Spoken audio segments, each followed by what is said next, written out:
तो आज के दिन जैसे वो वेस्टर्न फ्रंट पे पाकिस्तान को यूज कर रहा था, इस नॉर्थ ईस्ट बॉर्डर पे वो बर्मा को यूज कर रहा है। ये सब जो देश है, जो इसके मेंबर है, मेजर इकोनॉमिक पावर है जो साउथ ईस्ट एशिया का, वो लोग भी रुपया में व्यापार शुरू करेंगे। आनंद मोहन की मुश्किलें जो हैं वो लगातार बढ़ती जा रही हैं। पहले सुप्रीम कोर्ट ने झटका दिया और बिहार सरकार के साथ आनंद मोहन से कहा है कि आप 15 दिनों के अंदर जवाब दीजिए, और अब आईएएस एसोसिएशन नीतीश कुमार को पत्र लिखकर इस फैसले पर सोचने को कहा है। इस मसले पर हमसे बात करने के लिए हमारे साथ हैं आरजेडी सैनिक प्रकोष्ठ के प्रदेश उपाध्यक्ष रजनीश जी। रजनीश जी, चूंकि इस मसले पर तो आपसे बात करेंगे ही करेंगे, साथ ही आप चूंकि सेना में रहे हैं और आप अंतर्राष्ट्रीय संबंधों को ठीक ठाक ढंग से समझते हैं, तो हाल में जो एससीओ की मीटिंग हुई थी, हम उस पर भी कुछ सवाल पूछेंगे। पहला सवाल जो आनंद मोहन से संबंधित होगा कि क्या लगता है कि आनंद मोहन पर जो नीतीश कुमार ने फैसला लिया, अब बैकफुट पर जाना पड़ेगा, क्योंकि सुप्रीम कोर्ट ने आप लोगों से जवाब मांग लिया है और अब आईएएस एसोसिएशन ने बाकायदा कहा है कि नीतीश कुमार अपने फैसले पर विचार करें, ये फैसला सही नहीं है। नहीं, देखिए, शुरू से ही इसको कास्ट कलर दिया जा रहा है, ये सबसे पहला गलत बात है। एक कॉमन सेंस की बात है कि साउथ इंडियन अफसर जो है जी कृष्णैया साहब थे, किसी को भी पता नहीं था कि वह दलित समुदाय से है या सवर्ण समुदाय से है या ओबीसी जाति से है। इवन आपको भी पता नहीं रहा होगा, पहले हम कोई भी बिहार के आदमी को किसी साउथ इंडियन के नाम से पता नहीं चलता है। वह एक क्राउड का रिएक्शन था और वो सब जानता है कि क्राउड का रिएक्शन क्या होता है। और जी कृष्णैया साहब एक ब्रेव अफसर की तरह क्राउड को गए हैंडल करने और इसमें वो शहीद हो गए। लेकिन जब से आनंद मोहन जी को निकाला गया है तो उसमें एक कास्ट कलर दिया जा रहा है कि दलित अफसर की हत्या हुई। पहली तो यह गलत बात है, क्योंकि वह क्राउड ने जो हत्या किया था वह दलित समझ के नहीं किया था, वह एक अफसर का था। तो पहले बात तो जो सोशल मीडिया पर चल रहा है या जो आईएएस एसोसिएशन लगा रहे हैं या जो इंटेलेक्चुअल लगा रहे हैं, इस पॉइंट को कैस्ट पॉलिटिक्स में नहीं ले जाए। एज ए अफसर की जो निर्मम हत्या हुई उस बात पर देखें।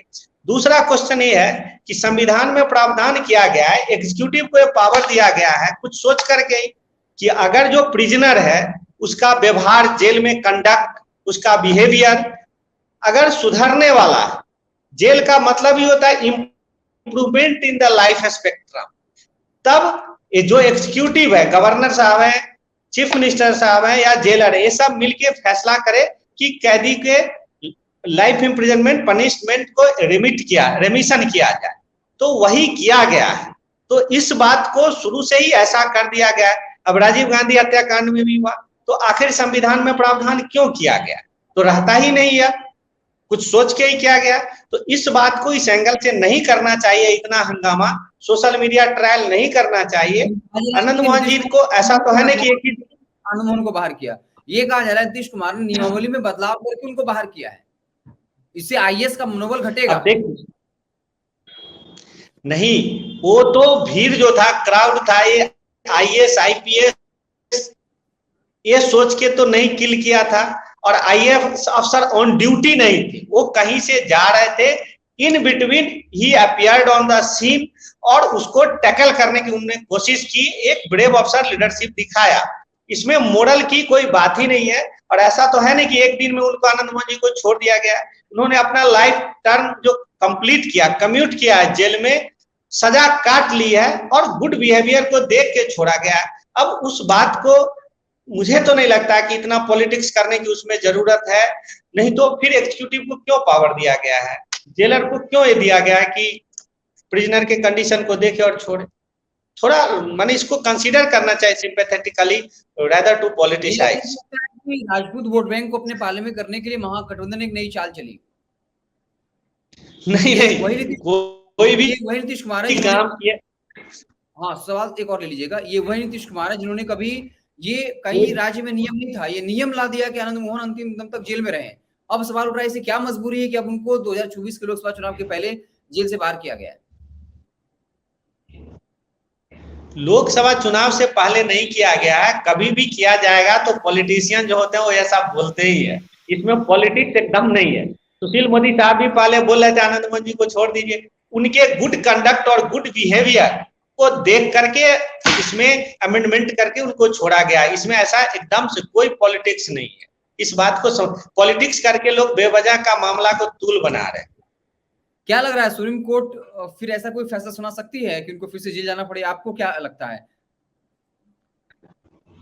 अब इस पर तो जो लीगल एक्सपर्ट है वही कहेंगे, लेकिन सुप्रीम कोर्ट को भी सिंपैथेटिक कंसीडर करना चाहिए कि स्टेट एग्जीक्यूटिव ने जो डिसीजन लिया है तो उस पॉइंट को भी कंसीडर करना चाहिए कि अगर प्रिजनर का बिहेवियर माने इम्प्रूव किया है लाइफ में तो उसको एक चांस मिलना चाहिए। मेरा तो यही कहना है।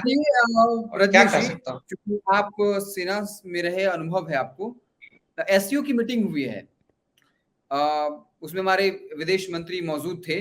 क्या लगता है ये एससीओ मीटिंग, इसका क्या कुछ प्रॉफिट हुआ? देखिए, एससीओ मीटिंग में जब इंडिया का प्रेसिडेंसी आया था तो उसमें जो ये सब एस से सिक्योर प्राइम मिनिस्टर साहब बोले थे, ई उसमें एक वर्ड आया था, ई से था इकोनॉमिक, सी से था कनेक्टिविटी। तो ये जो हम पॉइंट देख रहे थे तो सबसे जो मेजर मुझे एक्सपेक्टेशन था कि इकोनॉमिक फ्रंट पे कुछ इसका लाभ होगा।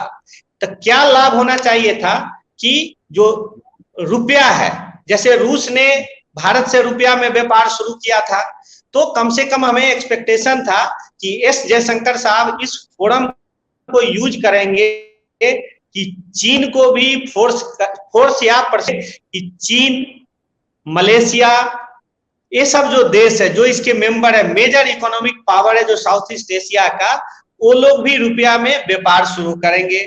लेकिन हुआ उल्टा ही। रूस ने भी अब भारत को कह दिया है, जब से उसका 20 खरब डॉलर जमा इंडियन बैंक में, तो उसने कह दिया कि रुपया में अब पेट्रोल नहीं बेचेगा। तो ये जो सबसे बड़ा डिसअपॉइंटमेंट मुझे ये हुआ कि अगर इस मीटिंग का सब, आप जानते हैं कि चीन का सारा व्यवहार इकोनॉमी कंट्रोल करता है, अमेरिका का सारा व्यवहार इकोनॉमी कंट्रोल करता है, तो एस जयशंकर साहब से जो इकोनॉमिक फ्रंट पे मुझे एक्सपेक्टेशन था कि वह रुपया को Sri Lanka, Burma, Nepal, China, Japan and Malaysia और रूस, इस मेन इकोनॉमिक फोरम में रुपया में व्यापार की सहमति हासिल कर लेंगे। तो इससे भारत पे क्या होता है, डॉलर का लोड कम जाता और चीन का भी जो युआन है उस युआन को भी भारत माने रुपया में व्यापार करने से भारत को लाभ होता। लेकिन इस फ्रंट पे उन्होंने कोई बातचीत ही नहीं की। दूसरा वो जो बोल रहे थे, तो एक इकोनॉमिक फेल्योर मैं मानता हूं कि एस जयशंकर साहब ने एज ए फॉरेन मिनिस्टर इस मामले में कोई इनिशिएटिव ही नहीं लिया, मतलब ये टोटल फेल्योर। दूसरा था टेररिज्म की बात थी, सब जानते हैं। तो पाकिस्तान को जिस तरह से भारत ने घेरा है टेररिज्म पे, इस तरह से चीन को घेर नहीं पाए वो। आज के दिन आप देखिए, बर्मा के थ्रू चाइना वही खेल खेल रहा है जो पाकिस्तान खेल रहा था कश्मीर इशू पे। मिजोरम में बर्मा बम्बार्डिंग करके लोगों को घुसाता है। आज नॉर्थ ईस्ट का बॉर्डर सबसे वुल्नरेबल बॉर्डर हो गया है।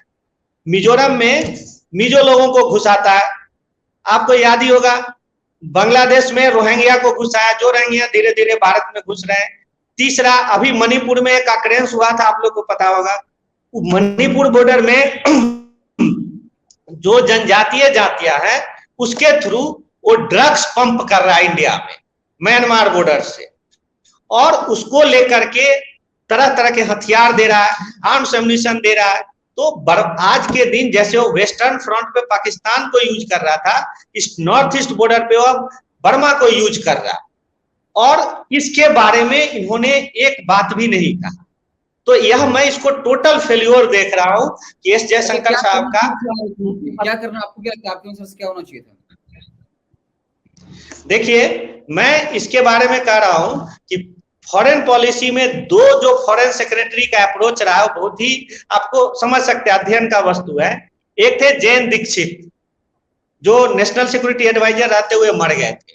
वो जहां जाते थे तो वहां अपने अरियल रवैया से झगड़ा लगाते थे।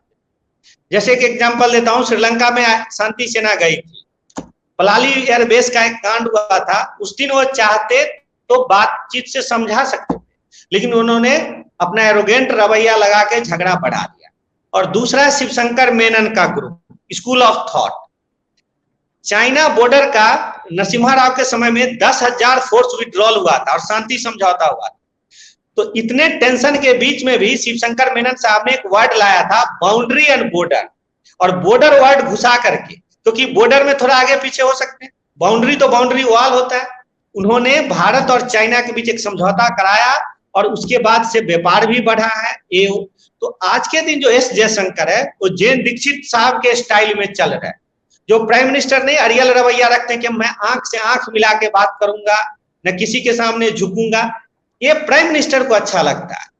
ये इनको एज ए फॉरेन मिनिस्टर अपना बात जो भारत का इंटरेस्ट है, जैसे इकोनॉमिक इंटरेस्ट था रुपया वाला, या जो म्यांमार के थ्रू चाइना बॉर्डर पर बहुत टेंशन क्रिएट करके रखा है, इसको बातचीत से जैसे कि शिवशंकर मेनन साहब ने सुलझाया था उस तरह की कोशिश करनी चाहिए था। वो प्राइम मिनिस्टर का कॉपी कर रहे हैं, ये वो गलत कर रहे हैं। उनको इस चीजों को सुलझाने की कोशिश करनी चाहिए जो कर नहीं रहे हैं। चलिए आपसे बातचीत करके बहुत अच्छा लगा रजनीश जी। आपने दो मुद्दों पर एक पॉइंट और मैं कहना चाह रहा हूँ, जस्ट 1 मिनट का टाइम दीजिए। कि जैसे एक सार्क है, साउथ इंडियन नेशंस का था कि जिसमें भारत, पाकिस्तान, नेपाल, बांग्लादेश, भूटान है, उसमें पाकिस्तान शुरू से रोड अटका रहा था। तो जो इंडियन इंटेलेक्चुअल्स हैं, मैं एक बार इंडिया इंटरनेशनल सेंटर में सेमिनार में सुना भी था, बड़े प्रोफेसर बोल रहे थे कि भारत को, पाकिस्तान को हटा करके नेपाल, बांग्लादेश, भूटान और इंडिया, और हो सके तो इधर से थाईलैंड और मलेशिया, इस पड़ोसी को लेकर के एक रीजन ग्रुप बनाना चाहिए था जिसमें रुपए में व्यापार होता और टोटल इकोनॉमिक कन्वर्टेबिलिटी होती और जिसके देश आपस में सहयोग करते सब तरह से। इसके बारे में भी इन्होंने कुछ नहीं किया। ओवरऑल मैं यही देख रहा हूं कि जयशंकर साहब प्रॉब्लम सॉल्व नहीं कर रहे हैं। वो जैन दीक्षित साहब के स्टाइल में चल के अड़ियल रवैया अपना के ही माने not solving the problem, enhancing the trouble for the nation. बस मैं यही कहना चाह रहा हूँ। तो इस पर इंटेलेक्चुअल बहस हो और बिल्कुल बिल्कुल जी, मेरा यही व्यू है। चलिए ठीक है। तो ये हमारे साथ रजनीश जी थे, आरजेडी सैनिक प्रकोष्ठ के प्रदेश उपाध्यक्ष हैं। दो मसलों पर काफी गंभीर तरह से बातें रखी, एक आनंद मोहन के मसलों को लेकर और दूसरा जो एससीओ की मीटिंग हुई थी उसमें भारतीय विदेश मंत्री की तरफ से क्या कमियां रही उस बात पर बहुत बहुत धन्यवाद रजनीश जी अपना अमूल्य वक्त देने के लिए। अगर ये वीडियो पसंद आई और वह बिहार के राजनीति और बिहारियत से सरोकार रखेनी तो सब्सक्राइब बटन दबा के चैनल के सब्सक्राइब कर ली। ओजे एगो घंटी बा, ओकरा बटन दबा देला से कुल सटीक और मारक खबर रुआ मुफ्त में मिल जाई। अगर रुआ पत्रकारिता के हमनी के नया प्रयोग में सहयोग कर चाहतानी तो ज्वाइन बटन दबा दी। पेटीएम नंबर नोट कर ली 9386816700। धन्यवाद।